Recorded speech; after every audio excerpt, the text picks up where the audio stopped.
নমস্কাৰ মই আপোনালোকৰ সন্মুখত অনুপম চক্ৰৱৰ্তী ইতিমধ্যে আলফা ত্ৰিপাক্ষিক যি বৈঠক আৰু চুক্তি আপোনালোকৰ সকলোৱে অৱগত কেন্দ্ৰীয় চৰকাৰ ৰাজ্য চৰকাৰ আৰু আলফাৰ মাজৰ শান্তি চুক্তি আৰু এই শান্তি চুক্তি সম্পৰ্কত বিতংকৈ আজি আলোচনা কৰিবলৈ আমাৰ সৈতে সংযোজন হৈছে আলফা স্বাধীনৰ মুখ্য সেনাধ্যক্ষ পৰেশ বৰুৱা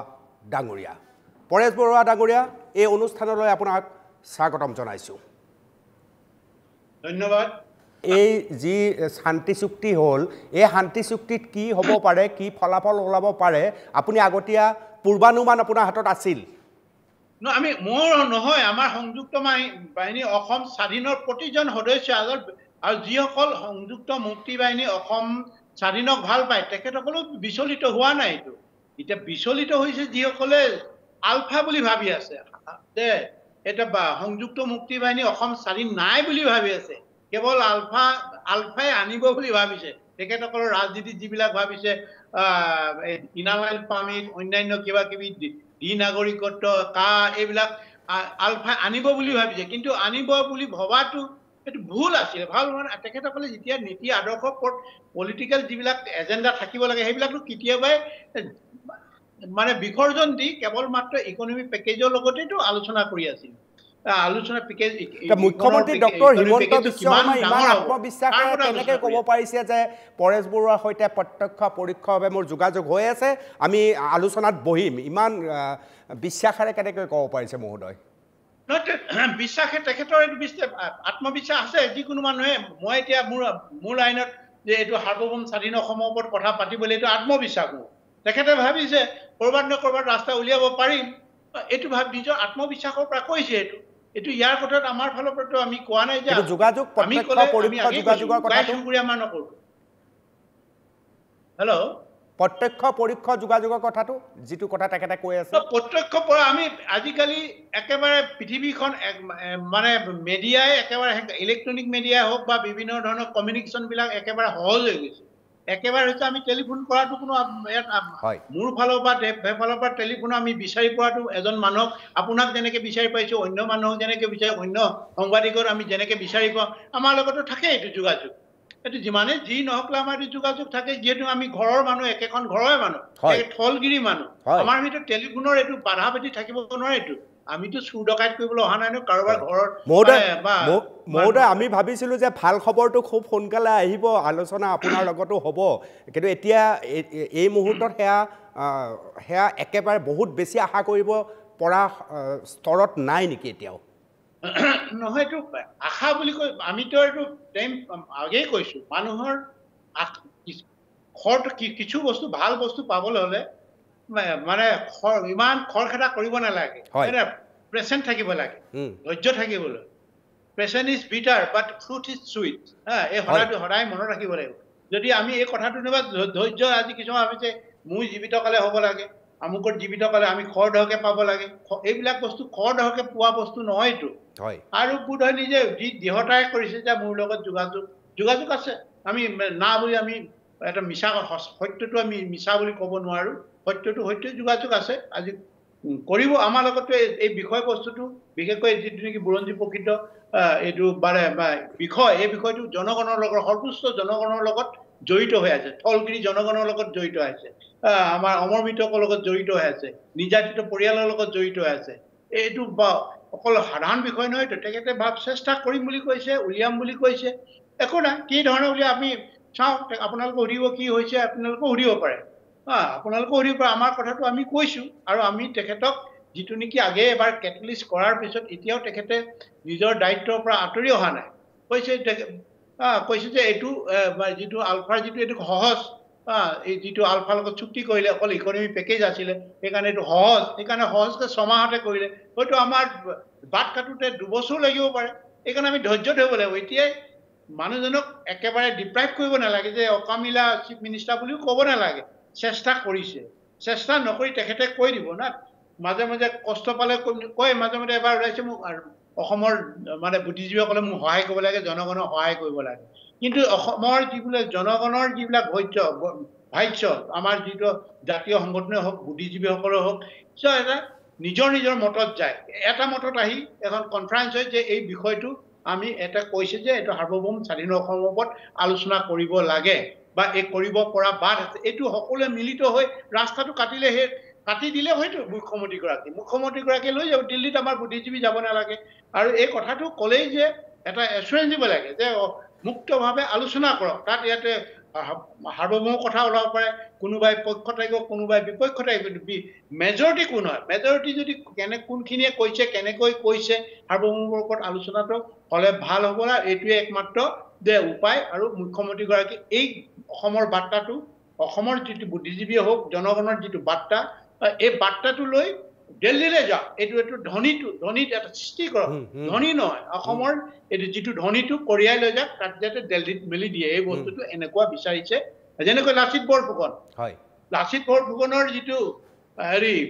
সূৰ্য বীৰ্য যে অসমৰ যে এটা মহাবীৰ এইজন ভাৰতীয়সকলে নেজানিছিল কোন লাচিত বৰফুকন তেখেতে নি এইটো লাচিত বৰফুকনৰ জয়ন্তী পাতিলে ঠিক এই ধৰণৰ যে অসমৰ মানুহে আজি কি বিচাৰিছে কেনেকুৱা বিচাৰিছে কিহৰ কাৰণে এই সংগ্ৰাম চলি আছে এইখিনি সব জানি মেলি তেখেতে জানে কিন্তু অসমৰ যি মানুহে কি বিচাৰিছে এই আলোচনাখন কেনেকুৱা হ'ব লাগে আজি কেনে কৈছো তেখেতে এটা এই আলোচনা আমিতো শিক্ষা আগেই লৈছিলো 2010তে তেখেতৰ এটা শিক্ষা এটা প্ৰয়োজন আছে যে এই চুক্তিখন হোৱাৰ লগে লগে সকলোৱে ডাঙৰ খাই উঠিছে কোনোৱে এটা পলিটিকেল বিষয়ত এটাতে মানে হাত দিয়া নাই এখন চুক্তি হ'ব নোৱাৰে বুলি কৈছে আমিতো আগে সেইকাৰণে এতিয়া প্ৰতিক্ৰিয়া নিদিওঁ আমি সেইকাৰণে কৈ দিছোঁ আমাৰ কথাটো কৈ দিছোঁ এতিয়া তেখেতেও শুনিব লাগিব মুখ্যমন্ত্ৰীগৰাকীয়ে শুনি ল'ব এই ফেচবুকৰ পৰা আহিছে টুইটাৰৰ পৰা আহিছে বিভিন্ন আপোনালোকৰ চেনেলবিলাকত দিছে এতিয়া কোনো ইকনমি পেকেজ দিলে নহ'ব ইয়াত পলিটিকেল ছেটেলমেণ্ট লাগিব এই কথাবোৰ তেখেতে জানিব লাগিব পলিটিকেল ছেটেলমেণ্ট হ'লেহে ফুললি এইটো এখন কনক্লুচিভ মানে ইনক্লুচিভ মানে বিষয়বিলাক যদি মানে লৈ আলোচনা হয় তেতিয়াহ'লেতো বা ইয়াত অসমত এক বন্দুক লোৱা পৰিৱেশ নাথাকিবতো সেইকাৰণে কৈছে ডে ওৱানৰ পৰা যদি সংযুক্ত মুক্তি বাহিনী অসম স্বাধীনে যিটো বিচাৰিছে যে সৰ্বভৌম স্বাধীন অসমত আলোচনা হ'ব লাগে তেতিয়া বুদ্ধিজীৱীৰ বা কোনো মহলৰ পৰা এতিয়া বিতৰ্ক নাথাকেতো ওৱান পইণ্ট এজেণ্ডা থাকিব তাতে কি হ'ব কেনেকৈ হ'ব আমাৰ যিটোনে আমি যি ধৰণে আমি আলোচনা কৰিম লুকাই কৰিব নালাগে ন ইয়াতে কোনো মানে ডেজিনেশ্যন কেম্পতো হ'ব নালাগে কাৰো পেষ্টেজো থাকিব নালাগে কোনো মানে পেষ্টেজো হানি নহয় আৰু এইবিলাক তথাকথিত আইনবিলাক বনাই তথাকথিত চুক্তি বনাই আলোচনালৈ যোৱাৰ আগতে এইবিলাক নকৰি আন্তৰিকতা দেহ আৰু ইছ্যু ভিত্তিক বা আলোচনা কৰক মুখ্যমন্ত্ৰী ডাঙৰীয়াৰ সৈতে আপোনাৰ যিমানবাৰ আলোচনা হৈছে মুখ্যমন্ত্ৰী ডাঙৰীয়াৰ সৈতে আপোনাৰ যিমানবাৰ বাৰ্তালাপ হৈছে সেই বাৰ্তালাপত আপুনি এই কথাকেইটা নিশ্চয় কৈছে যে সাৰ্বভৌম শব্দটো থাকিব লাগিব আৰু আলোচনা তেতিয়া সম্ভৱ মুক্তভাৱে নহয় এই কথাটো তেখেতে বাৰ কৈছে মোকো কৈছে আপুনিও বুদ্ধিজীৱীসকলক কওক মোক এটা ৰাস্তা দেখাবৰ কাৰণে মইতো কৈছোঁ সেইকাৰণে বুদ্ধিজীৱীসকলে ওলাই আহিবলৈ কৈছোঁ কওক বুদ্ধিজীৱীসকলে কোনে এই বিষয়টোত কৈছে কেইটামান সংগঠনে কৈছে দুটা না তিনিটা সংগঠনে কৈছে এইটো দিছে আৰু কিছুমান দুই এজনে মানে কৈছে এইটো হ'ব লাগে এনেকুৱা হ'ব লাগে এই ধৰণে কৈছে কিন্তু কিছুমানে কৈছে বা গণভোট হ'ব লাগে গণভোট নোহোৱাকেতো আমাৰ যদি আজি একত্ৰিত হৈ ইয়াতে কোনো ব্যক্তিগত আলফা সংযুক্ত মুক্তি বাহিনী অসম লাভৱান্বিত কথা নাইতো আমি ত্যাগ কৰিবলৈ আহিছোঁ আমি মিনিষ্টাৰ হ'বলৈ নাযাওঁ আমি ৰাষ্ট্ৰপতি হ'বলৈও নাযাওঁ কেৱল ভৱিষ্যতৰ প্ৰজন্মৰ সুৰক্ষাৰ কাৰণে আমি সংগ্ৰাম কৰিছোঁ এই যিটো নেকি বুৰঞ্জী প্ৰসিদ্ধ যিটো বিষয় আছে সেইটো সকলো ইয়াত অসমত বসবাস কৰা জাতি বৰ্ণ নিৰ্বিশেষে সকলোৱে উপকৃত হ'ব আৰু সেইকাৰণে সকলোৱে ক'ব লাগে যে এইটো সাৰ্বভৌম স্বাধীন অসমৰ ওপৰত আলোচনা হওক ইয়াতে কোনো বিজেপি নেতাও কোনো একো নাযায় ঘৰৰ সম্পত্তি নাযায় গাদীও নাযায় সকলোৱে যদি কয় বিজেপি নেতা গাদী যাব নেকি না কংগ্ৰেছৰ গাদীও নাযায় না এজিপি যাব না মানে হেৰিয়ৰ যাব কাৰো নাযায়তো সাৰ্বভৌম স্বাধীন হ'ব লাগে কি মানে হেৰিয়ে ইয়াত হেৰি দিব পাৰে নি ইমাৰ্জেঞ্চি দিব পাৰে নি না তাৰমানে মহোদয় ইয়াৰ অৰ্থ এইটো আপোনালোকে খুব স্পষ্টকৈ আপুনি কৈ আছে ইয়াৰ অৰ্থ এইটো বুদ্ধিজীৱী চিন্তাবিদ বিভিন্ন ৰাজনৈতিক দলসকলে নিজৰ ইছ্যুত থিয় হৈ কথাবিলাক কৈ থাকে আপোনালোকে যিটো কথা কৈ আছে যে আলোচনা হ'ব লাগে সঁচা অৰ্থতে হ'ব লাগে আলোচনা হ'বৰ কাৰণে যিটো পৰিৱেশ তৈয়াৰ হ'ব লাগে সেই পৰিৱেশ তৈয়াৰৰ কাৰণে একেখন প্লেটফৰ্মত কিন্তু কোনো থিয় হোৱা নাই প্ৰত্যেকে নিজৰ ইছ্যুত লাগি আছে আপুনি এইটো ক'ব খুজিছে মহোদয় এইটো হৈছে আমাৰ মানে অসমৰ জনগাঁথনি এনেকুৱা ধৰণে ভাঙি থান বান কৰি ৰাখিছে প্ৰথমে সাম্প্ৰদায়িক ভিত্তি ৰাখিছে তাৰপিছত কাষ্টিজিম আছে তাৰপিছত ৰিলিজন আনিছে তাৰপিছত বুদ্ধিজীৱীৰ মাজতো আছে এই বুদ্ধিজীৱী আমুক মানে গোহাঁইদেৱৰ লবি এই আমুক শৰ্মাদেৱৰ লবি এই কলিতাদেৱৰ লবি এই আমুক লবি শইকীয়াৰ লবি এনেকুৱা বুদ্ধিজীৱীৰ মাজতো আছে কিন্তু আৰু এই গোটেই বস্তু আমিতো বুদ্ধিজীৱীসকলৰ শত্ৰু নহয়তো কোনো অসমৰ কোনো মানুহে শত্ৰু নহয় আমাক গালি পাৰিলেও কিবা পাৰিলেও আমাৰ বিৰুদ্ধত কথা ক'লেও সাৰা জীৱন মানে হেৰি কৰিলেও আমাৰ বিৰুদ্ধত থাকিলেও কিন্তু আমি তেখেতসকলৰ বিৰুদ্ধত নহয় আমি যুক্তি খাটতে যুক্তি গালি পাৰিলে এটা উত্তৰ এটা দিওঁ মানে সেই গালিটো উত্তৰ গালি দি যে আমাক প্ৰশ্ন কিছুমান সুধে সেই উত্তৰটো আমি নিদিলে মানে আমাৰ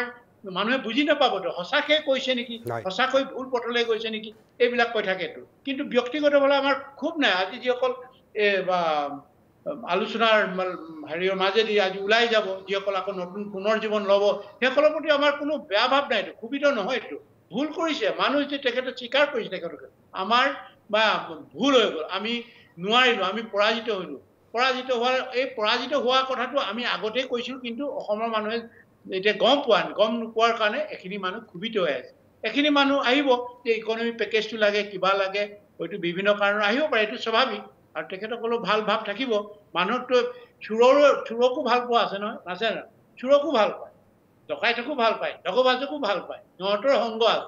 আছে নাই সিহঁতৰ এটা মানে যিসকল আছে সিহঁতৰে কষ্ট কৰি তেখেতসকলো কষ্ট কৰি গৈছে তেখেতসকলো ছাপোৰ্ট কৰাটো স্বাভাৱিক কিন্তু আমাৰে ছাপোৰ্ট আছে বুলি আমি ক'বলৈ যোৱা নাই কিন্তু আচল বিষয়বস্তু যিহেতু নেকি কিছুমানে কৈছে সিহঁতৰ যিসকলে চুক্তি কৰি আছে তেখেতসকলো হৈছে আমি সন্তুষ্ট নহয় বুলি কৈছে নহয় এইকাৰণে কৈছে কোনো পলিটিকেলি কোনো ইংক হোৱা নাই পলিটিকেল বিষয়ৰ ওপৰত কোনো ইংক হোৱা নাই এই একৰ্ডখনত এইটো কাৰণে তেখেতসকলো তেখেতক আমি বুজি পাইছো তেখেতসকলক চবই বুজি পাইছো আৰু সেইকাৰণে এই কেনেকৈ এতিয়া মানুহে কৈছে অকল আলফাৰ ওপৰত ঠেলিলে আলফা স্বাধীনৰ ওপৰত পৰেশ বৰুৱাৰ ওপৰত এইটো কৰিবলৈ পৰেশ বৰুৱা এইটো কোম্পানী নহয়তো এইটো অৰ্গেনাইজেশ্যন হয় এই কোম্পানী এনেকুৱা ধৰণৰ এটা অৰ্গেনাইজেশ্যন অসমত আছে নেকি কিমান চলি শাৰীৰলৈকে ইভেন স্বাধীনতা সংগ্ৰামতো প্ৰায় 15,000 মৰিছিলে নি ঢুকাইছিলে নি অমৰ মৃত্যু হৈছিলে নি ব্ৰিটিছৰ লগতো 15,000 হোৱা নাই যিমানবিলাক আন্দোলন হৈছে ছাত্ৰ সন্থাই কৰিছে তাতো হোৱা নাই আন্দোলন বা কি কয় ইমান হাজাৰ মানে মৃত্যুবৰণ কৰা নাই এইটো ইমান তৰলভাৱে মানুহবিলাকে কি হৈছে বিবাহ অৰ্থাৎ ৰাজনৈতিক অধিকাৰ যদি সুৰক্ষিত নহয় ৰাজনৈতিক অধিকাৰৰ যদি চৰ্চা নহয় তেতিয়াহ'লে কেৱল 5,000 কোটি টকীয়া আৰ্থিক পেকেজেই চুক্তিৰ সত্য উন্মোচন কৰিব নোৱাৰে মহোদয় আপোনাৰ মতে এইটো অৱশ্যেই এইটোতো সেইকাৰণে কৈছো যে আজি ৰাজনৈতিক তাতে কোনো ৰাজনীতিৰ বিষয়ত আলোচনা হোৱা নাই ৰাজনীতিৰ বিষয়ত আলোচনা হোৱা নাই যিটো ৰাজনীতিৰ ৰাজনৈতিক বিষয়ক লৈ আমাৰ হাজাৰ পাগল ডেকা গাভৰুৱে জীৱন দিলে সেইটোত আলোচনা হোৱা নাই সেইকাৰণে আমি এই চুক্তিখনলৈ আমি একো নহয় আমাৰতো একো এই ৰাজনীতিৰ কোনো প্ৰভাৱ পেলোৱা নাই যদি ইহঁতি যদি একেবাৰে চাপ যে আমি ইনাৰলাইন পাৰ্মিটতে আছো বা কিবা এটাতে আছো কাতে আছো তেতিয়াহ'লে আমি ক'লো এতিয়া কাটো নাই ইনাৰলাইন পাৰ্মিটো নাই কোনো এটা পলিটিকেল চুক্তি পলিটিকেল বিষয়ত ৰাজনৈতিক বিষয়ত এটি চুক্তি তেখেতসকলে চুক্তি কৰা নাই আমি গালি পাবলৈ কিটো আছে আমি কৈ আছো আমি পলিটিকেল লাইনত আছো আমি এইটো লাইনৰ পৰাহে এনেকুৱা কৰিম আৰু জনগণে বুজা প্ৰয়োজন সেইকাৰণে কৈছো অসমৰ জনগণ চব মিলি এটাই হওক হিমন্ত বিশ্ব যি মুখ্যমন্ত্ৰীগৰাকীয়ে যিটো কৈছে হিমন্ত বিশ্ব ডাঙৰীয়াই যিটো কৈছে যে এইটো মই ৰাস্তাটো আকৌ তেখেতৰ এটা সুচল কৰিছো সুচল ক'ব পাৰে এইটো পলিটিকেল এটা শব্দ সুচল কৰিছে ৰাস্তা তেখেতো আহিব পাৰে এইটো পলিটিকেল এটা শব্দ এইটো আমিও জানো তেখেতেও জানো আমি এইটো বেয়াভাৱে লোৱা নাই মই যদি চিফ মিনিষ্টাৰ হ'লো ময়ো ক'লো এইটো স্বাভাৱিক এইটো ক'বই পাৰে হয়তো আমাৰ সংযুক্ত মুক্তি বাহিনী অসম স্বাধীন আমি যিটো নেতৃত্ব দিছো মোৰ নেতৃত্ব আৰু মোৰ প্ৰিন্সিপলটো মই জানো মই কিমান ভাল পাওঁ মইতো বুকু ফালি নেদেখাও নহয় দেখাবলৈ প্ৰয়োজন নাই আৰু এইটো মানুহে ভাবিও পাৰে মোক লৈ ভাবিব পাৰে কিন্তু আগৰবিলাকে কৰি গৈছে এইটো ভবাটো স্বাভাৱিক এই এতিয়া খুব এটা ঢৌ হ'ব সৃষ্টি হ'ব বেলেগ ধৰণৰ মানুহে আদৰিব এইটোত হয়তো যেনেকৈ প্ৰথম যেতিয়া ওলাই গৈছিলে ওলাই যাওঁতে মানুহৰ ঢৌ আজিতো একো হোৱা নাই মই দেখাতো আজি একো ঢৌ হোৱা নাই প্ৰথম যেতিয়া ওলাই গৈছে একেবাৰে গুৱাহাটী ৰাইট ফ্ৰম গুৱাহাটীৰ পৰা একেবাৰে শদিয়ালৈকে যি ঢৌ মানুহৰ একদম এসপ্তাহ মানুহৰ লানি নিচিগা ঘৰলৈ গৈছে তেখেতক সম্বৰ্ধনা জনাইছে জনাইছে কিন্তু আজি মই বোধৰে অলপ হ'ব আৰু কিন্তু কিয় হ'ব কিয় নহ'ব বুলি ক'লে মানে এই যে কথাটো আহিছে পলিটিকেলি কোনো এটা বিষয়তে কৰা নাই আৰু কোনো এটা বিষয়টো কৰি মানে যদি এইটো স্বাধীনতাৰ যিটো স্পৃহা বা যিটো আমাৰ সাৰ্বভৌম স্বাধীন অসমৰ বিষয়টো তল পেলোৱাৰ কোনো এটা কাম কৰা নাই স্বাধীনতাৰ যে সাৰ্বভৌম স্বাধীন অসমৰ বিষয়টো আলোচনা কৰা বিষয় ৰাজনৈতিক বিষয়ত তল পেলোৱা নাই সেইকাৰণে আমি গালি পৰা নাই বা ক'বলৈ হেৰি আমি আচল কথাখিনিয়ে কৈছোঁ যে আগতে আমি জানো আগৰ 10 বছৰৰ পৰা 2010ৰ পৰা আমি জানি আহিছোঁ আৰু সেইকাৰণে আমি হতাশ হোৱা নাই বা মানে খঙালো বা ৰাগম্বিত হোৱা নাই বুলি কৈছোঁ আচৰিত হোৱা নাই বুলি কৈছোঁ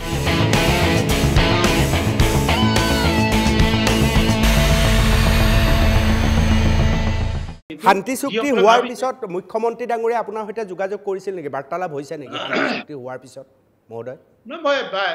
এতিয়া অলপ হেৰি বিভিন্ন হেৰিৰ বিষয়বিলাকত জড়িত আছে আমি এতিয়া লাহেকে এইবিলাক শান্ত হওক তেখেতে কি ভাবে কি কয় এইটো পিছৰ কথা এইটো একেই কৈছোঁ আৰু অসমৰ জনগণে জানে যে মই এই পলিটিক্স অকল মুখ্যমন্ত্ৰী আজি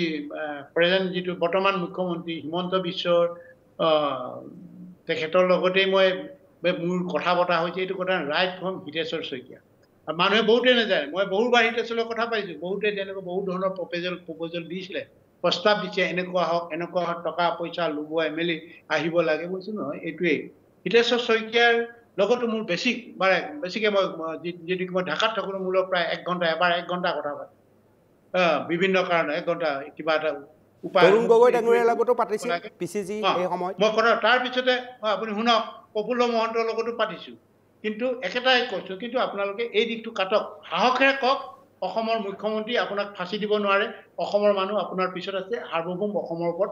স্বাধীন অসমৰ কথা পাতিব লাগে কথা এইটোৱেতো এনেই চালে বেৰে কোপাই আমাক মাতি থাকিলে নহ'বতো আপুনি দুজন আপুনি পালেনে সৰ্বানন্দ পায় তাৰপিছতে সৰ্বানন্দ আহিলে হয় নাই বাৰু সৰ্বানন্দ আহিলে সৰ্বানন্দও কৈছোঁ যে এইটো বিষয় সৰ্বানন্দটো নিশ্চয় আজিলৈকে এই পদক্ষেপে লোৱা নাছিলে তাৰপিছতে আহিলে হিমন্ত বিশ্ব শৰ্মা ৰাইট ফ্ৰমৰ পৰা কৈছে আমি হেৰি কৰিছোঁ লাগি আছোঁ চেষ্টা কৰি আছোঁ আমি হতাশ নহয় ঠিক আছে আমি উৎসাহিত কৰি আছোঁ যদি ওলাই ৰাস্তা ঠিক আছে তোমাৰ টেনিয়তে যদি তুমি উলিয়াব পাৰা মোৰ ক'বলৈ একো নাই কিন্তু বৰঞ্চ তুমিয়েই অসমৰ নমস্য ব্যক্তি হৈ যাবা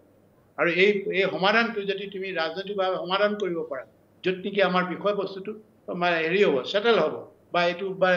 গোটেই সাৰ্বভৌম স্বাধীন অসমৰ ওপৰত এটা নিশ্চয় এটা বাট উলিয়াব পৰাৰ যিটো ব্যৱস্থা ওলাব তুমি এইটো ক্ৰেডিট ল'ব লাগিব মইতো বহুত চেনেলৰে কৈছোঁ তুমি তোমাৰ সাহস আছে গাত আছে যিহেতু তুমি ৰাহুল গান্ধীক তুমি সাহসেৰে যুঁজিব পাৰিছা কোনো এজন যে ৰুলিং মানে এটা পাৰ্টি মুৰব্বী পৰিয়ালৰ যিটো মানে সদস্য ফেৰ পাতি ধৰা এজনে আছিলে মই বহুত হিতেশ্বৰ শইকীয়া ডাঙৰীয়া তেখেতেও পৰা নাছিলে প্ৰফুল্ল মহন্তও পৰা নাছিলে তাৰপিছতে তৰুণ গগৈ ডাঙৰীয়াও পৰা নাছিল কিন্তু হিমন্ত বিশ্ব শৰ্মাই কিন্তু এটা ফেৰ পাতিছিল আৰু সেই সাহসটো দেখি মই কৈছিলোঁ যে এইজনেই যে নিশ্চয় যদি এই আমাৰ বিষয়টো লৈ যদি দিল্লীত মানে এটা ভাল ৰাস্তা উলিয়াব পাৰে তেতিয়াহ'লে যদি স্বাধীন অসম হয় স্বাধীন অসমৰ এইজনে প্ৰথম প্ৰধানমন্ত্ৰী হ'ব বুলি ময়ে প্ৰথম প্ৰস্তাৱ কৰিম বুলি কৈছোঁ এইটো কোনো মানে মোৰ গাত কোনো বৰ্ণবিৰে ভাৱটো নাই যোগ্য ব্যক্তি যি ৰাষ্ট্ৰ চলাব পাৰে সেই তাকে আমি বেছি সন্মান দিব লাগে ইয়াতে জাতি জনগোষ্ঠী মই আমুক এই কথাটো আহিব নোৱাৰে আজি এইটো কাৰণেতো আমাৰ অসমখন থানবান হৈছে এতিয়া বিভিন্ন ধৰণে জনগোষ্ঠী চিন্তা চৰ্চাই ঠাই বিভিন্ন মানে হেৰিয়ৰ এংগলৰ পৰা উচ্চ নিচ এইবিলাক যিটো ভাৱ আছে আমাৰ মাজত এই গোটেই ৰাজনীতিটো এটা প্ৰভাৱ পৰিছেতো এইটোৰ পৰা আঁতৰি মই কথাবিলাক কওঁ হয় মুখ্যমন্ত্ৰী ডাঙৰীয়াই মহোদয় মুখ্যমন্ত্ৰী ডাঙৰীয়াই আপোনাৰ সৈতে এটা পৰিৱেশ তৈয়াৰ কৰিবলৈ চেষ্টা কৰি থকাৰ সময়তে শীৰ্ষ আৰক্ষী বিষয়াই মন্তব্য কৰিছে যে কিছুদিন আগতে যি ধৰণৰ কুটঘাতমূলক কাৰ্য হৈছে গ্ৰেনেড বিস্ফোৰণ হৈছে ইয়াৰ লগত আলফা স্বাধীন জড়িত নহয় কিছুমান নিবনুৱা যুৱকেহে এই ধৰণৰ ঘটনা ঘটাইছে এতিয়া আৰু আলফা নাই এই ধৰণৰ মন্তব্য প্ৰদান কৰিছিল এনেধৰণৰ কথাই আলোচনাৰ যিটো পৰিৱেশ তাত অকণমান অসুবিধা প্ৰশ্ন চিহ্ন আনিব পাৰে নহয় যিগৰাকী বিষয়ে কৈছে এইটো আমোলা হয়, এইটো আজি আছে কালি নাই বা সেই কথাত মানে সেইজনৰ কথাত আমি কোনো গুৰুত্ব আৰু কৰা প্ৰয়োজন আমি গুৰুত্বভাৱে নলওঁ। আমি জাষ্ট এখন কাণে শুনি অন্য এখন কাণে উলিয়াই দিয়া আমি ব্যক্তি। কি কৈছে কি নকয় যে অসমখন কোনে চলাইছে আমি জানো, কাৰ অধীনত আছে সেইটো বাছ। অসমৰ যিজনে কৈছে অসমৰ কৰ কাটালৰ ধন দিয়েতো সি পেট পালিছে। অসমৰ মানুহৰ যি কৰ কাটালৰ ধনেৰেতো সি কিবা হৈছে, বিষয়া হৈছে, কিবা হৈছে। সেইটোতো আৰু মানে অসমৰ জনগণৰ উদ্ধত হ'ব নোৱাৰে ন। অসমৰ জনগণে যি বিচাৰিব সেইটোৱে হ'ব। আৰু আলফাই কি কৰিছে কি নকৰিছে সেইটোতো সিহঁতৰ নিজৰ চাকৰি বচাবৰ কাৰণে ক'ব, সিহঁতৰ নিজৰ যিটো ভৱিষ্যতৰ যিটো মানে নিজৰ যিটো প্ৰফেশ্যনেল আছে সেইটো আৰু পদোন্নতি হয়তো আৰু কিবা কিবি গভৰ্ণৰ হ'বলৈ বিচাৰিব। এইটো স্বাভাৱিক। অকল এজনে নহয়, বহুতে কৈ যায়, বহুতে ৰিটায়াৰমেণ্ট হৈছে। চিফ বাস্তৱে কত যন্ত্ৰণা দিলে, কত মানে বা গুপ্তঘাতক কৰিলে, কিবা হ'ল নেকি? কিবা আলফাক হেও প্ৰতিপন্ন কৰিব পাৰিলে নেকি? কি আলফা আলোচনা সদিচ্ছাত যদি কোনোবা মুখ্যমন্ত্ৰীয়ে হওক বা মুখ্যমন্ত্ৰীয়ে উদ্যোগ লৈ কেথলিক্স হৈ বা প্ৰাইম মিনিষ্টাৰক বুজাব পাৰিলে সাৰ্বভৌম স্বাধীন অসমৰ ওপৰত আলোচনা কৰিবলৈ কি দিব পাৰিব নেকি? এইটো এই কথাত আমি কোনো গুৰুত্ব দিয়া নাই। কৈ থাকিব, এইটো নিজৰ চাকৰি বচাবৰ কাৰণে কৰিব, দায়িত্ব আছে কিবা ল এণ্ড অৰ্ডাৰ মেইনটেইন কৰাৰ। ল এণ্ড অৰ্ডাৰ ইছ্যু নহয়, সি নিজে ভাবিছে এইটো তাত ল এণ্ড অৰ্ডাৰ ইছ্যু বুলি ভাবিছে, এই কোৱাটো স্বাভাৱিক। আৰু সেইটো কাৰণে আমি কোনো বিচলিত নহয়, ক্ষোভিতও নহয়। কৈ থাকক, কাৰণ নিজৰ কাম নিজে কৰিছে, নিজে কৰিবই লাগিব। দায়িত্ব এটা দিছে, কৰিবই লাগিব। আলফা আছে যে আলফা ধৰিবই। আলফা ইউনিফৰ্ম পিন্ধাটো আলফা হয় না নহয়, ইউনিফৰ্ম পিন্ধিলে আলফা হয় না নহয়, এইবিলাক পুলিচে জানে। আমাৰ ক্ষেত্ৰত যে ইউনিফৰ্ম পিন্ধিলেও আলফা, ইউনিফৰ্ম নিপিন্ধিলেও আলফা। ইতিমধ্যে মহোদয়, ইতিমধ্যে শান্তি চুক্তি হ'ল। আজি বৰঝাৰ বিমান কোঠত আহি উপস্থিত হৈছে অৰবিন্দ ৰাজখোৱা, অনুপ চেতিয়াকে ধৰি আটাইবিলাক উপস্থিত হৈছে। আমি দেখুৱাইছোঁ যে কোনোবাই জাপিও দিছে, গামোচাও পিন্ধাইছে। কিন্তু আপোনাৰ পৰা জানিব খুজিম, যিহেতু যথেষ্ট বিতৰ্ক হৈছে সমগ্ৰ বিষয়টোত, আপুনি কৈছে যে আমি ক্ষোভিত নহয়, আমি বিচলিতও হোৱা নাই। এই গোটেই অৰবিন্দ ৰাজখোৱা বা অনুপ চেতিয়া এইসকল যিসকল চুক্তিকাৰী, সেইসকলক এতিয়া আপুনি কেনেধৰণৰ পৰামৰ্শ দিব বিচাৰে? যিহেতু বিষয়টো এটা বিতৰ্কৰ মাজলৈ গৈছে আৰু এই চুক্তি আচলতে ভুৱা, সেই ধৰণৰ এটা প্ৰচাৰ আৰু প্ৰসাৰ হ'বলৈ আৰম্ভ কৰিছে। কি পৰামৰ্শ দিয়ে তেখেতসকলক আপুনি? এতিয়া কি কৰিব লাগে তেখেতসকলে? যিহেতু নেকি এটা সৈনিক, আমি সৈনিক না, সৈনিকৰ পৰা আহিছোঁ। সৈনিকৰ পৰাহে আজি সংযুক্ত মুক্তি বাহিনী অসম স্বাধীনৰ সভাপতি হৈছোঁ, পলিটিকেল যিটো ৰাজনৈতিক বিভাগৰ মুৰব্বী হৈছোঁ। কিন্তু কথা হ'ল আমাৰো কিছু মানে নিয়ম নীতি আছে। তেখেতসকলক অগ্ৰজসকলক আমি আৰু কি পৰামৰ্শ দিয়া প্ৰয়োজন নাই। তেখেতৰ কি কৰিব কি নকৰিব, যিহেতু নেকি মানে এটা সময়ত আমি মহাশয় বুলি কৈছিলোঁ। তেখেতসকলক আমি আকৌ কিবা দিহা পৰামৰ্শ দিয়াটো আমাৰ নিজৰ যিটো ধৃষ্টতা সেইটো আমি কৰিব। তাৰ পৰিৱৰ্তে আমি যিটো নতুন জীৱনলৈ ওলাই আহিছে, যিটো সংগঠন তেখেতসকলে আমাৰ যিটো লক্ষ্য উদ্দেশ্য আছিলে, সেই উদ্দেশ্যৰ পৰা ফালৰি কাটি সম্পূৰ্ণৰূপে মানে সম্পূৰ্ণ ত্যাগ কৰিছে। যিহেতু কি কালি পৰহিলৈ অহা কাইলৈ বা পৰহিলৈ সিহঁতে গোটেই আলফা সংগঠনটোকেই মানে ডিছমেণ্টেল কৰি দিব, তাতে আলফা নাথাকে বুলি ঘোষণাই দিছে। তাত আৰু আমাৰ ক'ব লাগিব কিন্তু জনগণে কি ক'ব, সেই জনগণৰ লগত এতিয়া মিলি যাবতো। জনগণে কি ক'ব কি নক'ব এই জনগণেহে চাব। আমাৰ কিন্তু যিহেতু কি আমাৰ তেখেতসকলৰ পৰা কিবা ল'বলৈ আছে বুলি আমি নাভাবো এতিয়া, যিহেতু কি আমাৰ লক্ষ্য উদ্দেশ্য কেতিয়াবাই তেখেতসকলে আনিছে। কিন্তু এটা কথা ক'ব লাগিব, যিহেতু আগতে তেখেতসকলো কষ্ট কৰিছে, কোনোবা 18 বছৰ জেল খাটিছে, কোনোবা 11 বছৰ জেল খাটিছে, কাৰোবাৰ পৰিয়ালৰ আত্মীয় স্বজন হেৰাইছে। সেইটো দৃষ্টি চাই তেখেতসকলে যেন আগন্তুক দিনবিলাক সুখে শান্তিৰে থাকে, দীৰ্ঘজীৱী হওক, আৰু নতুন বছৰৰ শুভেচ্ছাও তেখেতসকলক জ্ঞাপন কৰিছোঁ। এইটোৱে আমাৰ মোৰ ফালৰ পৰা ক'ব লগা আছে। ভূটানৰ যি অল ক্লিয়াৰৰ প্ৰসংগ, তাৰপিছত আপোনাৰ নিৰ্যাতিতা পৰিয়াল, নিৰ্দিষ্ট পৰিয়ালৰ সেই মৰ্মবেদনা, এই সমগ্ৰ প্ৰসংগ সম্পৰ্কে শান্তি চুক্তিত যি ধৰণে চৰ্চা বা আলোচনা হ'ব লাগিছিল সেই মুঠেই হোৱা নাই। এই কথাবিলাকো আপোনালোকৰ কেডাৰসকলে মন কৰিছে, সেই ইয়াক লৈও অসন্তুষ্ট হৈছে। এইসমূহ বিষয় শান্তি চুক্তিত অহাটো খুবেই বেছি প্ৰয়োজন আছিল মহোদয়। এই কথাটো এতিয়া ক'বলৈ মই আগে নকওঁ বুলি ভাবিছিলোঁ, কিন্তু যিহেতু নেকি এই কথাটো এতিয়া জনগণৰ ফালৰ পৰা আহিছে, আমাৰো এটা দায়িত্ব আছে। যিহেতু সেই সময়তে মই সৈনিক বিভাগটো মই পৰিচালনা কৰিছিলোঁ, সেইটো কাৰণে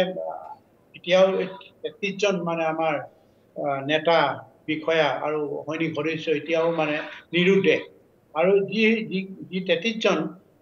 মানে এৰেষ্ট কৰিছিলে বা তাতে কায়ত্ব কৰিবলৈ সক্ষম হৈছিলে, সকলোতো পৰিয়ালবৰ্গে চবেই জানে। আৰু তাতো এতিয়া বহু আমাৰ সৈনিক বিষয়াও আছে তাতে, সিহঁতৰ চকুৰ সন্মুখৰ পৰা লৈ গৈছে। ইমান এই উদ্যোগটো ল'ব পাৰিলেহেঁতেন বুলি মই ভাবোঁ। আৰু এই উদ্যোগটো ল'ব পৰাহেঁতেন যিখিনি আমাৰ নিৰ্যাতিত পৰিয়াল, যিসকলে আজিও নিজৰ আপোনজনক মানে এটা নিৰুদ্দেশ হৈ আছে বুলি ভাবি আছে, জীৱিত না মৃত, এই কথাটো মানে থিৰাং কৰিব পৰা নাই। এইটো অন্ততঃ আত্মাই শান্তি পালে, কিবা দিয়ক নিদিয়ক, টকা দিছে, কিবা দিছে, এই বিষয়টো কোনোবা চাকৰি দিয়াৰ এই মানে হৃদয়ত যিটো যন্ত্ৰণা লৈ আছে, হৃদয়ত যিভাৱে কষ্ট পাই আছে, এইটো লাঘৱ হ'ল বুলি মই ভাবিলোঁ। কিন্তু কিয় ল'ব নোৱাৰে? কিয় ল'ব নোৱাৰিলে? জনগণে আৰম্ভণিৰ পৰাই, কোনো এটাই ৰাষ্ট্ৰপক্ষৰ লগত ৰাষ্ট্ৰ হাৰি যোৱা, ৰাষ্ট্ৰই পৰাজয় বৰণ কৰা কোনো এটা বিষয়ৰ লগতে সিহঁতি কোনো উত্থাপন কৰা নাই বা সাহসেৰে যুঁজা নাই। এই কথাটো আমি জনা পাইছোঁ। কি কাৰণে যোৱা নাই? সিহঁতৰ সাহস হেৰাই পেলালে। মই আগেই কৈছোঁ, বাৰে বাৰে সিহঁতৰ সাহস, তেখেতসকলৰ সাহস হেৰাই পেলালে। কি কয়, নীতি নাথাকিলে সাহস ক'ত থাকিব?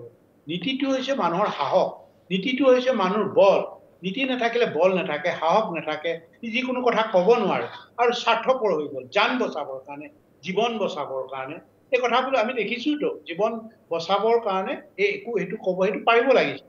ৰাজনীতিৰ কথাটো ক'ব নোৱাৰি, লিখিছে কোনো ৰাজনীতি হেৰিয়তে, সেইটো লিখাই লৈছেতো। সাধাৰণ এটা কিবা এটা কা আন্দোলন কথা ক'ব, তাৰ কাৰণে মাতি ইহঁত তেখেতসকলক জবাব দি কৰিছে। দুটামান মাতিছিল, জেলত ভৰোৱালে, আকৌ লিখাই দিছে, সেইমতে কেলে কাম কৰে, জেলত আকৌ ভৰাম। জেলত ভৰাম বুলি ক'লে জেললৈ যাব নোৱাৰা ভয়তেতো নিজৰ প্ৰিন্সিপলটো এৰিলে,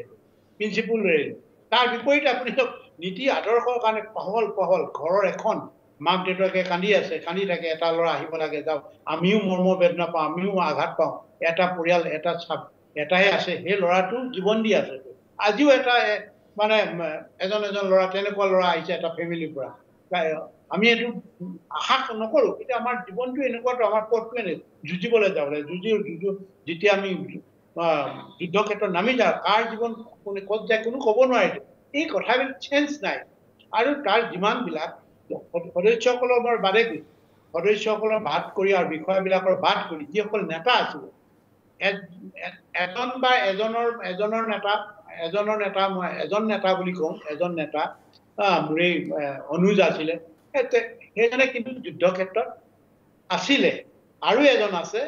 যুদ্ধ ক্ষেত্ৰত ইমান যোৱা নাছিলে, কিন্তু বাধ্যত কিবা মিছনত গৈছিলে, মিছনত যাওঁতে যুদ্ধ ক্ষেত্ৰৰ সন্মুখীন হৈছিলে। দুইজনৰ অনুকম্পা আছে, বাকী কেইজনৰ কিন্তু অলপ যুদ্ধ ক্ষেত্ৰত অভিজ্ঞতা নাই। এটা নেতা যদি এজন নেতা মুৰব্বী যুদ্ধ ক্ষেত্ৰত অভিজ্ঞতা নাথাকে, সি পলিটিকেলি কেতিয়াও জয়ী হ'ব নোৱাৰে। অৰ্থাৎ চুক্তি স্বাক্ষৰকাৰীৰ মাত্ৰ দুজনৰহে যুদ্ধ কৰাৰ অভিজ্ঞতা আছিল, বাকীসকলৰ নাই অভিজ্ঞতা আছে। যুদ্ধ কৰা এজনৰ মানে দেখিছে, যুদ্ধ কৰোঁতে নিজে সন্মুখীন হৈছে, যুদ্ধ পৰিৱেশ কেনেকুৱা, যুদ্ধ পৰিৱেশত কেনেকুৱা কি হয়, কেনেকৈ জীৱন দিয়ে, এজনে দেখিছে। এতিয়া বাকী কেইজনেতো নাইতো। মই একেবাৰে হেৰিৰ পৰা আৰু টপৰ পৰা কৈ তাৰ মাজতে দুজনে জানিব কোন দুজনৰ আছে। দুজন মানে আপুনি অৰবিন্দ ৰাজখোৱা আৰু অনুপ চেতিয়াৰ কথা ক'ব বিচাৰিছে মহোদয়? মই মুকলিকে সুধি দিছোঁ। নহয়, মই স্পষ্টকে যেতিয়া আপুনি সুধিছে, যাক তেখেতসকলে বেয়া পাব নালাগে, বেয়া পালে মই নিজেই প্ৰেক্টিকেলি পাইছোঁতো। অৰবিন্দ ৰাজখোৱাৰ তেখেতৰ যুদ্ধৰ অভিজ্ঞতা নাই, বা আমাৰ চেতিয়া মহাশয় তেখেতৰ যুদ্ধ অভিজ্ঞতা নাই, নাৰ্ভাছ হোৱাটো স্বাভাৱিক। বনোৱা হাজৰিকাৰ যুদ্ধ অভিজ্ঞতা নাই, দৈমাৰীৰ যুদ্ধ অভিজ্ঞতা নাই, কিন্তু তেখেতৰ ঘৰ ত্যাগ কৰিছে। সেই ত্যাগৰ পৰা কিন্তু তেখেতে ইমান এখন ঘৰ উজাৰি দিলে, গোটেই একদম শেষ কৰি দিলে, কেৱল মাত্ৰ এজন ভতিজাই ৰখাব পাৰিলে। দ্ৰব্যকমক মানে অসমৰ আশীৰ্বাদত, জনৰ আশীৰ্বাদত কণমানি কেঁচুৱাটো আছিল, কেঁচুৱা বুলিয়ে ক'বলৈ 3 বছৰীয়া, এজন ল'ৰা মাত্ৰ এজন ভতিজাক ৰক্ষা কৰিবলৈ সক্ষম হ'ল। কিন্তু তেনেকুৱা এটা দেখিছে, কিহৰ কাৰণে এই কথাটো আজি ওলাই আহিব নাই, দৈমাৰীয়ে কিহৰ কাৰণে ওলাই আহিছিলে? দৈমাৰীততো মই প্ৰথম পাইছোঁতো, নলবাৰীত যিমানবিলাক সদস্য ওলাই আহিছে, প্ৰথম মই আজি ক'ব লাগিব, প্ৰথম নলবাৰী যিসকল উপেন ডেকা মই প্ৰথম পাইছোঁ প্ৰথমে মই নলবাৰীত অৰ্গেনাইজ কৰা মানুহ মই প্ৰথম আজি ক'বলৈ সুযোগটো পাইছোঁ কাৰণে মই কৈছোঁ যে মই নিজক জাহিৰ কৰিব সত্যটো উদ্ঘাটন হ'ব লাগে নলবাৰীত মই প্ৰথম নলবাৰী গুৱাহাটী লখিমপুৰ এই যে দৰং এইবিলাক কিন্তু মই প্ৰথম অৰ্গেনাইজ কৰা কোনোবাই বিভিন্ন সময়ত বিভিন্ন ধৰণে বুৰঞ্জী হেৰি কৰিছে ফলত কৰিছে আজি গুৱাহাটীৰ যিটো মই বহু চেনেল কোনোবাই কয় মই পাইছোঁ গুৱাহাটীত মই প্ৰথম পাইছিলোঁ কল্পজ্যোতি নেওগ কল্পজ্যোতি নেওগৰ লগত বিৰাজ শৰ্মাক পাইছিলোঁ আৰু ভূপেন ডেকা সেইবিলাকৰ অৱদান আছিলে সেইবিলাকে কিন্তু আৰম্ভণিৰ পৰা অৱদান আছে কল্পজ্যোতি নেওগ তেখেতে জেলো খাইছে যন্ত্ৰণা ভুগিছে ঘৰৰ ককায়েকো যন্ত্ৰণা ভায়েকো যন্ত্ৰণা খাইছে আৰ্মি অত্যাচাৰ হৈছে কল্পজ্যোতি নেওগ এইটো গুৱাহাটীৰ প্ৰথম বেষ্ট কল্পজ্যোতি নেওগ ইয়াৰ লগতে দিলে যে সমুজ্জ্বল ভট্টাচাৰ্যকো মই দিব লাগিব তেখেতৰ ঘৰত এই সময়তে যিটো নেকি কল্পজ্যোতি নেওগৰ যোগেদি আমি চিনি পাইছোঁ সমুজ্জ্বল ভট্টাচাৰ্য ডাঙৰীয়াৰ অৱদান আছে এই কথাবিলাক নলবাৰীৰ কথাটো কৈছোঁ প্ৰথম কি কয় উপেন ডেকা এইজন প্ৰথম পাইছোঁ উপেন ডেকাৰ লগত আৰু কেইজনমান আছিলে তাৰপিছতে আহিল ৰাজেন শৰ্মা আছিল আৰু কিছুমান অমল ডেকা আৰু কিছুমান আছিলে মই নামবিলাক পাহৰি গৈছোঁ অমল ডেকা ঢুকালে অমৰমিত হৈছে কাশীনত অমৰমিত হৈছে তাৰপিছতে সিহঁতৰ নামবিলাক পাহৰি গৈছোঁ বহু কেইজন পুৰণা আছিলে এই পুৰণাবিলাক নলবাৰী প্ৰথম মই ৰাজুক পাইছোঁ 86ত কেনেকৈ পাইছোঁ আমি এটা মিছনত গৈছিলোঁ তাৰপিছতে নৰেন ডেকা আছিলে মই আছিলোঁ আমাৰ ৰাজেন শৰ্মা আছিলে ৰাজেন শৰ্মাৰ নাম তাৰপিছত UPৰ পিছত ৰাজেন শৰ্মা আছে কিন্তু ৰাজেন শৰ্মাৰ একদম পুৰণা আছিল তাৰপিছতে দৈমাৰী আছিলে দৈমাৰী এইসকল একেবাৰে নলবাৰীৰ প্ৰথম ব্যক্তি তাৰপিছত আছে গণ্যমান্য বহু ব্যক্তি আমাক নলবাৰী ঘৰত তেখেতসকলৰ প্ৰতি মোৰ সদায় শ্ৰদ্ধা আছে প্ৰতি মুহূৰ্ততে মই বহু তাত যন্ত্ৰণা ভুগি আছে সুন্দৰকৈ আমাক আপ্যায়ন কৰিছে নাথাকিলেও আমাক ভালকৈ খুৱায় বহু ব্যক্তি আছে এতিয়াও পৰিয়াল আছে আমাৰ লগত যোগাযোগ হৈ আছে এই ইতিহাস এইটো কিন্তু দেই এইটো কিন্তু আপোনালোকে নেজানে বহু গতিকে গুৱাহাটীৰ কথাটো ক'লে কোনোবাই গুৱাহাটী মই গৈছোঁ গুৱাহাটীতে মই প্ৰথম এই কথাটো মই প্ৰথম বুলি ক'বলৈ গ'লে মই প্ৰমাণ আছে প্ৰমাণ সহকাৰে মোৰ পিছতে হৈছোঁ চেতিয়া মহোদয় গৈছে মোৰ পিছতে গুৱাহাটীত সোমাইছে চেতিয়া মহোদয় অৰ্গেনাইজৰ কামত তাৰ আগতেতো সোমোৱা নাইতো কোনো লখিমপুৰত তেখেতে সোমোৱা নাইতো লখিমপুৰৰ অৰ্গেনাইজেশ্যন মই প্ৰথম হেৰি কৰিছোঁ এইটো মই বুলি এইকাৰণে কৈছোঁ সংগঠনৰ নামত মই প্ৰথম লখিমপুৰ অৰ্গেনাইজ কৰিছোঁ লখিমপুৰৰ নেতাক আনিছোঁ বাক ফুকনৰ কাৰ যোগেদি আমি নকওঁ কিন্তু লখিমপুৰৰ প্ৰভাৱটো তাৰপিছতে দৰঙৰটোতো মানে কেনেকৈ আহিছোঁ চবেই জানে কল্প সুধিলেই ক'ব কল্পৰ গোটেই মানে নামনিৰ যিটো বিশেষকৈ গুৱাহাটী কামৰূপ দৰং গোৱালপাৰা আৰু এই গোটেই অঞ্চলটো বৰপেটা তৰপেটা এই কল্পৰ অৱদান আছে গোটেইটো অৰ্গেনাইজ হিচাপে কল্পৰ আৰু মই প্ৰথম দুইজন লগ লাগি আমি তাতে হেৰি কৰিছিলোঁ আৰু সংগঠনটো আপোনালোকে আজি এই কথাবিলাক ৰেকৰ্ডিং এইকাৰণে কৰিবলৈ কৈছোঁ যে নহ'লে বহুতে প্ৰত্যয় দিয়ে সংগঠন প্ৰথম হৈছে প্ৰথম 79 প্ৰথম উদ্যোগ লৈছে ফেইলাৰ 79ৰ ফেইলাৰ এনেই কথাহে হৈ আছে 79ৰ কথা কোনো সহস্ৰ সংগ্ৰাম হোৱা নাই 79ৰ পৰা 80 গ'ল 80টো নাই দুভাগ হ'ল 80টো দুভাগ হৈ কোনোবাই গুচি গ'ল কোনোবাই হেৰি হ'ল কৃষ্ণগুৰু হেৰি ল'লে সংগঠনৰ কৃষ্ণগুৰু ল'লে কোনোবাই কিবা গ'ল 80ত আহি গ'ল 80ত আকৌ যি ধৰণে নাগান মানে 79ৰ পৰা 76ৰ পৰা যিটো নাগান নেশ্যনেল কি কয় NNC যিটো বিভাজন সেইটোৰ কাৰণে কোনো ৰাস্তাই ওলোৱা নাই 83লৈকে ৰাস্তা উলিয়াব পৰা নাছিলে মানে বিভিন্ন ধৰণে দাবী কৰি আছে তাৰ মাজতে সংগঠনত বিভাজন হ'ল লাকুৱা পাৰ্টি নামৰূপ পাৰ্টি বিভাজন হ'ল এইটো 80তে বিভাজন হ'ল লাকুৱা পাৰ্টিত থাকি গ'ল বুদ্ধেশ্বৰ বুঢ়াগোহাঁই আমিৰ পটেটো চেতিয়া মহাশয় মই পটেটো আছিলোঁ দুই পক্ষৰ লগতে আছিল চেতিয়া মহাশয় মই চক্ৰ তিনিটা মানুহ এতিয়াও আছে এই চক্ৰ চেতিয়া মহাশয় এতিয়াও জীয়াই আছে চক্ৰ এতিয়া তিনিটা মানুহ আমি পটেটো হ'ল নামৰূপ দলৰ লগত থাকোঁ লাকুৱা দলৰ লগত থাকোঁ এই ধৰণে কিন্তু লাকুৱা দল যেতিয়া আছিলে এইটো সিহঁতৰ মানে যিটো চিন্তাধাৰা আছিলে সেইটো কলাপছ হৈ গ'ল কেৱল জিতেন আছিলে জিতেন আছিলে, জিতেন লাগি আছিলে, জিতেন ৰাজকোঁৱৰ, আমাৰ অৰবিন্দ ৰাজকোঁৱৰ পৰিয়ালৰ জিতেন ৰাজকোঁৱৰ, তেখেত লাগি আছিলে। তেখেত কিন্তু হঠাতে হাই প্ৰেছাৰৰ ষ্ট্ৰোক হৈ গ'ল, পেৰালাইজ হৈ গ'ল, তেখেত এৰিৰ পৰা ড্ৰপ হৈ গ'ল। নহ'লে হয়তো তেখেতেই মানে হেৰি হ'লে উপযুক্ত আছে।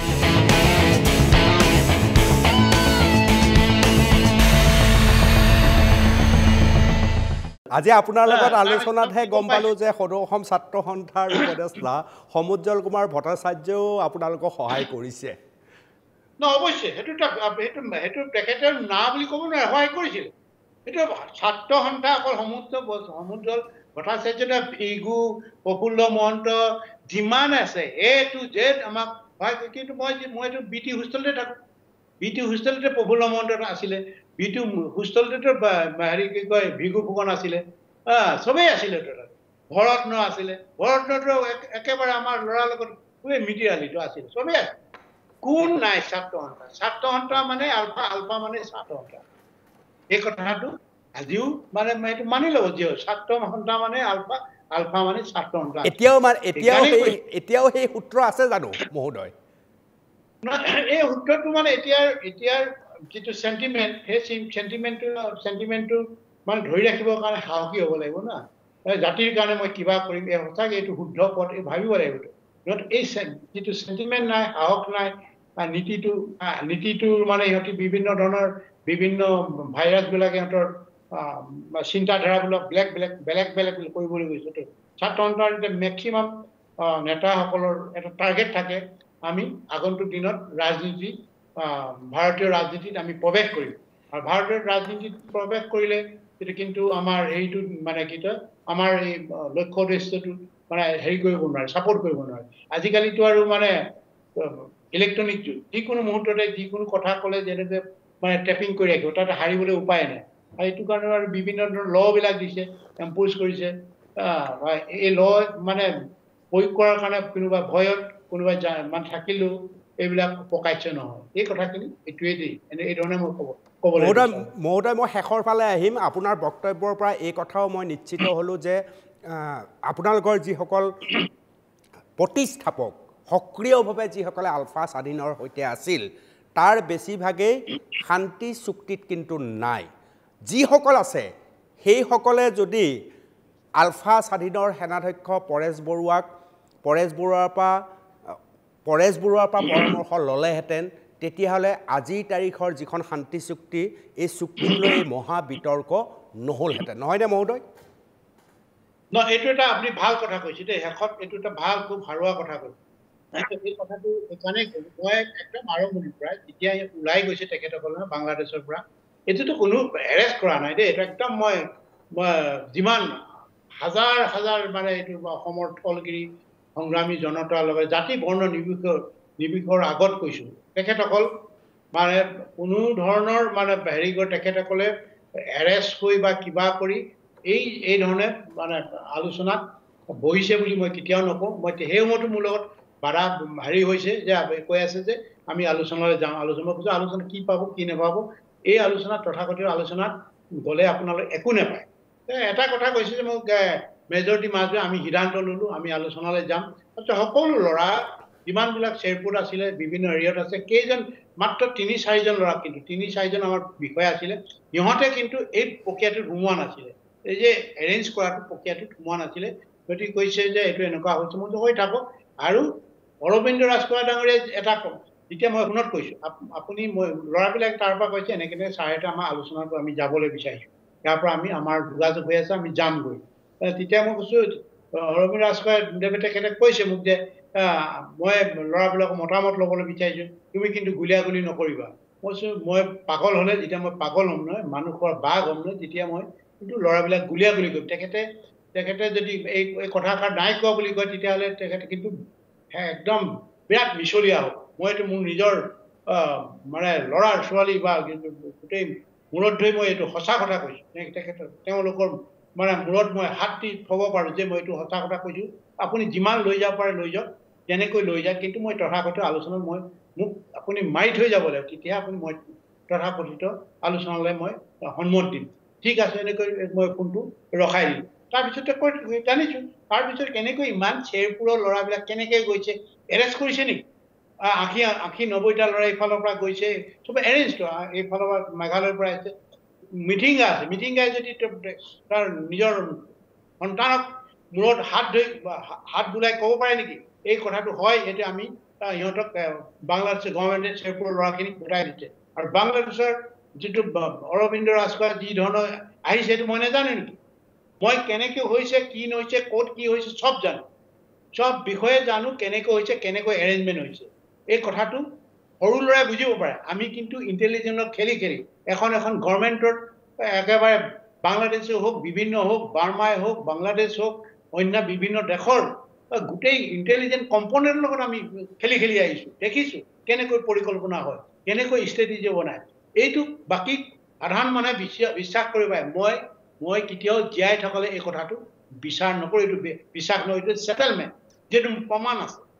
মই প্ৰমাণ আছে মই জানো আশীৰ্বাদী আছে সব আছে কোনোবা এইটো ভয়ত নক'ব পাৰে সব জানো এইকাৰণে এই ছেটেলমেণ্ট হোৱা বিষয়টো মই কেনেকৈ পাব কোনোবা মানুহে বুজি নাপায় এইটোতো আৰু পক্ষ বিপক্ষ থাকেই কাৰোবাৰ কিবা স্বাৰ্থ থাকে এইটো সঁচাটো লুকুৱাবৰ কাৰণে মিছা কৰিব সঁচাটো মিছা কৰিবৰ কাৰণে এই কথাটো মই আপোনাক যে কথাটো সুধিছে তেতিয়াই কৈ তাৰপিছতে আৰু এটা অহাৰ পিছত এইটো যিটো মেইন সেইটো আপোনাৰ সেইটোলৈ আহিবলৈ বিচাৰে যিটো কৈছে মই এটা লাষ্টলৈকে ট্ৰিপ দিছোঁ বহুতে লৈছিলে তলৰ বিষয়খিনিয়ে লৈছিলে এনেকুৱা কৰিব পাৰিলে ভাল হ'ব মই কৈছোঁ যে আলোচনা কৰিব হৈছে যে নাগাসকলে যিটো বেকআপ ৰাখিছে সুন্দৰ বেকআপ একো লৰচৰ কৰা সামৰিক শক্তি অলপো ক্ষতি কৰিব পৰা নাই আজিও যুঁজি আছে সমানে সিহঁতৰ ফ্ৰেমৱৰ্ক এগ্ৰিমেণ্ট কৰা সময়ত কি সন্মান দিছে সিহঁতক এক বিন্দু সিহঁতে মূৰ লোৱা নাই সিহঁতৰ ওচৰত এইটো হ'বলৈ হ'লে এনেকুৱা এটা কৰিব লাগিব মই আৰু মোৰ গণ্যমান্য যিসকল ব্যক্তি আছে মই যিসকলক শ্ৰদ্ধা কৰোঁ তেখেতসকলৰ লগত কথা পাতি চাওঁ মই এইটো সিহঁতক কৰিব পাৰোঁ মই এবাৰ ফোন এটা কৰি চাওঁ যেতিয়া ওলাই গৈছে দেই প্ৰথম গুৱাহাটী জেলৰ পৰা ওলাই গৈছে মই ফোন কৰিছোঁ তেখেতক ফোন কৰি ফোনটো ধৰিলে কোন হয় মই চিনি পোৱা নাই মোৰ মাতটো চিনি পোৱা কথা নাই কোন হয় এনে তাৰপিছতে ৰাজখোৱা ডাঙৰীয়াই ক'লে এইটো আপুনি চাওক মই মোৰো উদ্দেশ্য তাৰপিছত মই আমাৰ VC মহাশয়ক ফোন কৰিলোঁ VC মহাশয় এইটো চাওক আপোনালোকে বেকআপ নোহোৱাকৈ আপুনি কেনেকৈ পাৰিব বেকআপ নোহোৱাকৈতো আপুনি এইটো কেতিয়াও শক্তিশালী মেজৰিটি মাষ্ট বি গ্ৰান্টি আছে গ্ৰান্টেড আমি যিটো সিদ্ধান্ত লৈছোঁ এইটো আমাৰ এইটো অটল কিন্তু আমাৰ শ্ৰদ্ধেয় আমাৰ ভীমকান্ত বুঢ়াগোহাঁই আমাৰ সকলোৱে মামা তেখেতে মৃত্যুৰ আগত এটা কথা কৈ গৈছিলে মই যেতিয়া ফোন কৰিছোঁ মামা কি হ'ল কি পাব একোৱে নাপায় সব এৰেঞ্জ কৰি ল'লে স্বাক্ষৰ কৰি ল'লে একোৱে নকয় এইটো ৰাষ্ট্ৰৰ বিৰুদ্ধে কোনো এটা ৰাষ্ট্ৰৰ হাম হোৱাকৈ এটা কথা নক'ব এনেকুৱা এটা এগ্ৰিমেণ্ট হৈ গ'ল এইটো পৰিপ্ৰেক্ষিততে আমি এইটো মই এইটো নহয় মই এইটো মানে সৈমান হোৱা নাই মই মোক প্ৰতাৰণা কৰিলে বুলি কৈছে তেতিয়া মই ঠিক আছে মই যিজন মানুহক কৈছোঁ মই কৈছোঁ এটা বেকআপ দিম আমাৰ বেকআপটো ল'লে কিন্তু ইহঁতে থাকিব পাৰিব কিন্তু তাৰ বিপৰীতে আপুনি আচৰিত হ'ব এই জনগণে জনা প্ৰয়োজন আছে জনগণে এইটো মোক বহুত ভুল বুজিব পাৰে জনগণে জনা প্ৰয়োজন আছে তাৰপিছতে কিছুদিনৰ পিছত মই যেতিয়া 2010ত গৈছোঁ 10ত যোৱাৰ পাছত 11ত চিঠি আহিছে আমাৰ সন্মানীয় খাপলাং বাবালৈ যে তাতে এইটো আমাৰ অৰবিন্দ ৰাজখোৱা ডাঙৰীয়াই লিখিছে চিঠিখন এইটো চেলুটেশ্যন লিখিছে তাত মেইন থিমটো আছিলে যে তাত থকা যিমান সদস্য আছে চবকে পঠাই দিয়ক আৰু ইহঁতৰ হাতত থকা অস্ত্ৰ আপুনি লওক লৈ আপোনাৰ যিমান ৰাখিব আৰু যিবিলাকে নাহো বুলি কয় জোৰ জবস্তিকৈ পঠাই দিব বুলি কৈছে আৰু খাপলাং বাবা আৰু এটা কথা কৈছে মুখৰ পৰা আৰু কিবা উলিয়াইছে এইটো ক'লে মানে এইটো ভাল নহয় তাৰপিছত চিঠিখন মোৰ পঢ়াৰ শেষ হ'লে বুলি কৈ চিঠিখন ফালি জুইত জ্বলাই দিছে মোক জুইত জ্বলাই দিছে মোক কি ভাবিছে কি কৰিবলৈ মই মানে এই ধৰণৰ মই জঘন্য কাম কৰিম মই কি তাক তেখেতৰ হেৰি নেকি মই চাবৰ্ডিনেট নেকি মোক এই ধৰণে মানে হেৰি দিছে বা নিৰ্দেশনা দিছে এইটো কোৱা ঠিক আছে তাৰপিছত এইটো মাজডোখৰ কি হ'ল কি নহয় এইটো আৰু কি হৈছে এইটো বহুত আপোনালোকেও দেখি আছে খবৰ খাতি কেনেকুৱা ধৰণৰ ষ্টেপ লৈছিলে কি কৰিছে বাগৰি যেতিয়া চুক্তি কৰিবলৈ হ'ল বা 1.5 মাহৰ আগৰ কথা কৈছোঁ সিহঁতে তলৰ ল'ৰাবিলাকে সিহঁতৰ বিষয়াবিলাকে ছাৰ একোৱেই নাপাওঁ কি হ'ব এতিয়া এনেকুৱা সিহঁতৰ মাজত চৰ্চা হৈছে, বিভিন্ন ধৰণৰ হৈছে, কিন্তু এইখিনি ডিটাৰমেণ্ট সিহঁতেতো কৰিবই লাগে, কৰিম বুলি কৈছে। তাৰপিছতে সিহঁতৰ এক্সিকিউটিভৰ মাজত আলোচনা হৈ ক'লে যে কিবা এটা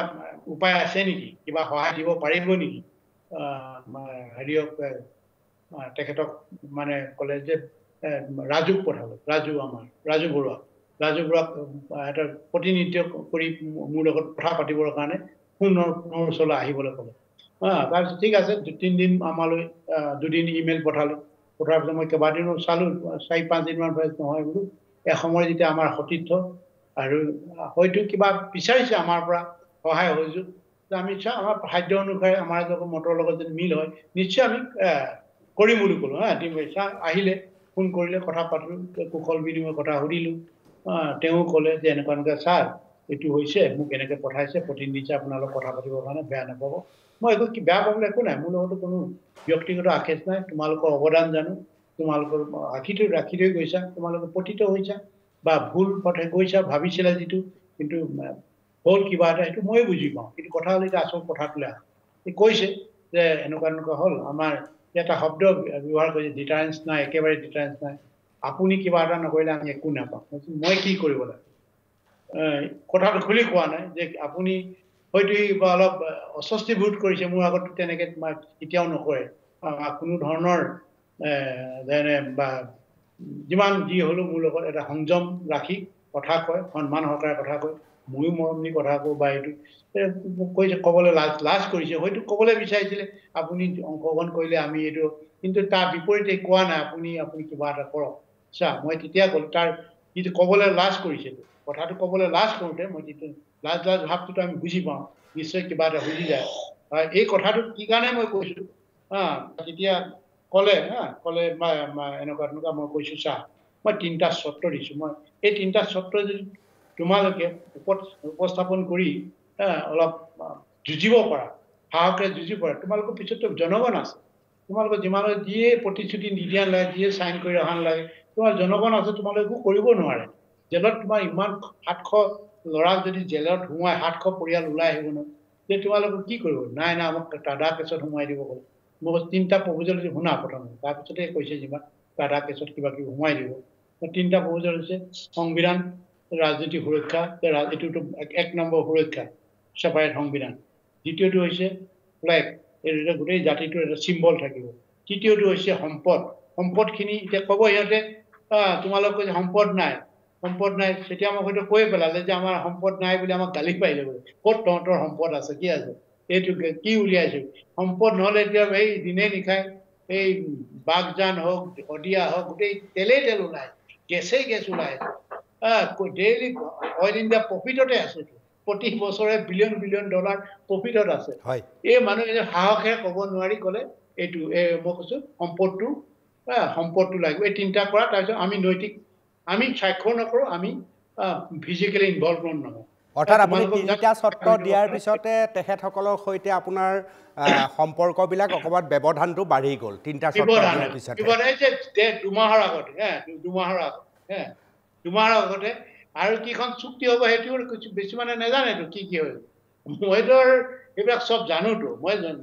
কি হ'ব কি নহয় ইমান দিন খেলি আছো যে নাজানিম জানো। অন্ততঃ সেইখন জ্ঞান আছেতো, সেইখন ইণ্টেলিজেঞ্চিয়া আছে, মোৰ বুদ্ধিমত্তাটো আছে, সিহঁতৰ কি হ'ব কেনেকুৱা নহয়। এই কথাটো হৈছে ৰাজু গুচি গ'ল, ৰাজুৱে কোনো উত্তৰ নিদিলে কি হ'ব। তাৰপিছত যেতিয়া মই আমিতো যোগাযোগ কৰিছিলো, আমাৰ একো উত্তৰ নিদিলে। উত্তৰটোতো ৰাজু হাতত দি পঠাইছোতো, ৰাজু হাতত দি পঠাই। তাৰপিছতে আমি চিতিয়ামুখে যেতিয়া তেখেতৰ আমাৰ ককাইদেউ ঢুকাইছিলে, বা তাৰ ককাইদেউ ঢুকোৱাটো এবছৰ নহয় 6 মাহমান হৈ গ'ল। তাৰপিছতে শ্ৰাদ্ধ কৰিছিলে, তাত যাওঁতে মই বহুত দিন কৰা নাই, 3 মাহমান তেখেতক ফোন কৰা নাই। তেখেতক এনেই এইটো ইমান এটা হেৰি হৈছে অনুষ্ঠান, আমাৰ পৰিয়ালৰ অনুষ্ঠান, এটা মৃতকৰ অনুষ্ঠান না, সেইটোতে এই কৰোঁতে মাত দিলো, কথাকৈ সুধিলো কি হ'ল, এনেকুৱা গৈ আছো আৰু আমি বেষ্ট অফ লাকটো দিমেই আৰু, হয় নহয় বাৰু? বেষ্ট অফ লাকটো চাপৰ্টটো কথা নহয়তো, যে সহকাৰ আপোনালোকে যদি চুক্তি ভাল আনিব পাৰে, বেয়া কথাটো একো নহয়, আগবাঢ়ক, আমাক ক'বলগীয়া একো নাই, এটা আমি বাধা দিবতো নোৱাৰো, হয় নহয় বাৰু? এইটো ক'লো, এই কথাটো তেওঁ বোলে তেওঁতো কৈছিলে বোলে তেওঁ পঠাই দিছিলে আগবঢ়াই পিনি মই আৰু চুক্তিখন কি আছে কি আলোচনা কৰি চাইছো লাষ্ট কথাটোতো এইটো ক'ব লাগিব না মেইন বস্তুটো লাষ্টটো এইটো হৈছে ৰাজু আহিছিলে লাষ্ট চুক্তিখন হোৱাৰ আগতে মই তিনিটা কিন্তু এই কথাটো এইকাৰণে দিলো নহ'লে বিভিন্ন ধৰণে কৈ থাকিবতো বিভিন্নজনে বিভিন্ন বক্তব্য দি আছে মইতো ভালটোৱে দিছো হয় নাই বাৰু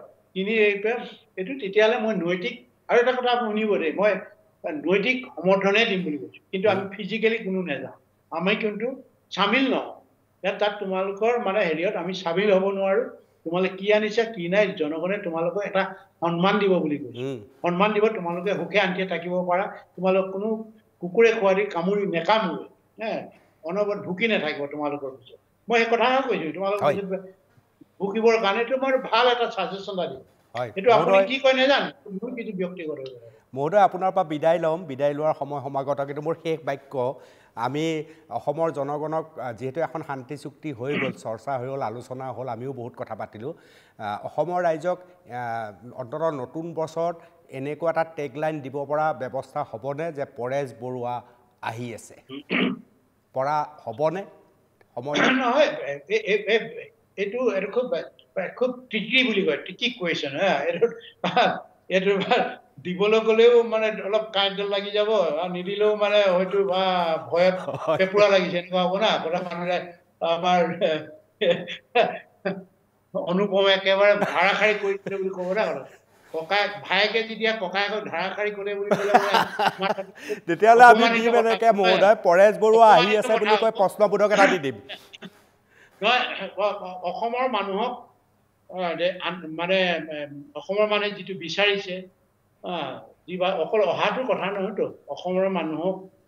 মানুহে যিটো বিচাৰিছে অসমৰ মানুহে যিটো যিখিনি অমৰমিতাকে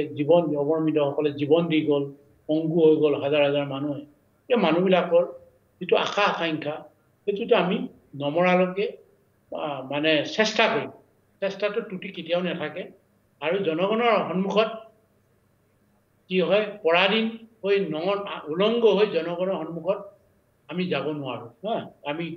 হ'ব লাগিব বিজয়ী হৈ যাব লাগিব ৰাজনীতি টেবুলতো বিজয়ী যাম ৰাজনীতি টেবুলত বিজয়ী হৈ যাম ৰাজনীতি যিটো ৰাজনৈতিক যিখন টেবুল আছে সেইখনকো আমি প্ৰত্যাখ্যান কৰা নাই আৰু এই প্ৰত্যাখ্যান নকৰাৰ কাৰণে এইটো সময় লাগিব ৰাজনৈতিক টেবুলখনত যুঁজি বা ৰাজনৈতিক টেবুলখনত যাবৰ কাৰণে সদিচ্ছা থাকিবলৈ আমাৰ সদিচ্ছা আছে কিন্তু ভাৰতবৰ্ষৰ সদিচ্ছা আছে নাই এই কথাবিলাক মই আগে কৈ গৈছো আৰু সেইকাৰণে অলপ ধৈৰ্য ধৰিব লাগিব আৰু এই ধৈৰ্য আৰু ৰাজনৈতিক সদিচ্ছা মানে পূৰণ কৰিবৰ কাৰণে এইটো ৰাইজৰ ঐকান্তিক প্ৰচেষ্টা থাকিব লাগিব আমাৰ লগতে অকল আমি দিলে নহ'বতো সিহঁতি কব এমুঠি মান কিন্তু এই বিষয়টো এই প্ৰাপ্যটো গোটেই সমগ্ৰ অসমৰ থলগিৰ লগত জড়িত হৈ আছে এই সমগ্ৰ অসমৰ জনগণ যেতিয়াও মানে এই প্ৰাপ্তিটো আমাৰ যিটো লক্ষ্য প্ৰাপ্তি ধন্দিতা অসমৰ জনগণেতো উপকৃত হ'ব আমিতো আজি আছো কালি নাই মানুহৰ জীৱন নতুন প্ৰজন্ম হ'ব সেইকাৰণে সকলোৱে এইটো ভাবি চিন্তি নহয় এইটো নৈতিক দায়িত্ব বুলি ভাবো কেৱল মাত্ৰ এই যে ৰাজনৈতিক উদ্দেশ্য বা ৰাজনৈতিক বিষয়টোৰ ওপৰত আলোচনা হ'ব লাগে ইয়াত কোনো বাধা থাকিব লাগে সংবিধানৰ বিষয়ত কোনো বাধা থাকিব নালাগে এইটো এটা একে মাওকে এটা প্ৰতিধ্বনি সৃষ্টি কৰিব লাগে এই পৰিৱেশ তৈয়াৰ হ'লে পৰেশ বৰুৱা আহি আছে আমি ক'ব পাৰিম বহুত বহুত ধন্যবাদ জনাইছোঁ পৰেশ বৰুৱা ডাঙৰীয়া আপোনাৰ ব্যস্ততা ভৰা সময়ত সেনাধ্যক্ষ ডাঙৰীয়াই তাৰ মাজত আমাক অকণমান সময় দিলে আৰু কিছু কথা আমি পাতিলোঁ আৰু এই কথাৰ দ্বাৰা অসমৰ মানুহে অন্ততঃ পৰেশ বৰুৱাদেৱে কি ভাবে স্বাধীন অসমৰ দৃষ্টিভংগী কি শান্তি আলোচনাৰ পৰৱৰ্তী পদক্ষেপ কি হ'ব পাৰে সেই সম্পৰ্কে এটা ধাৰণা কৰিবলৈ সক্ষম হ'ব সেই আশা প্ৰকাশ কৰি আজিৰ এই অনুষ্ঠানৰ পৰা বিদায় লৈছোঁ ধন্যবাদ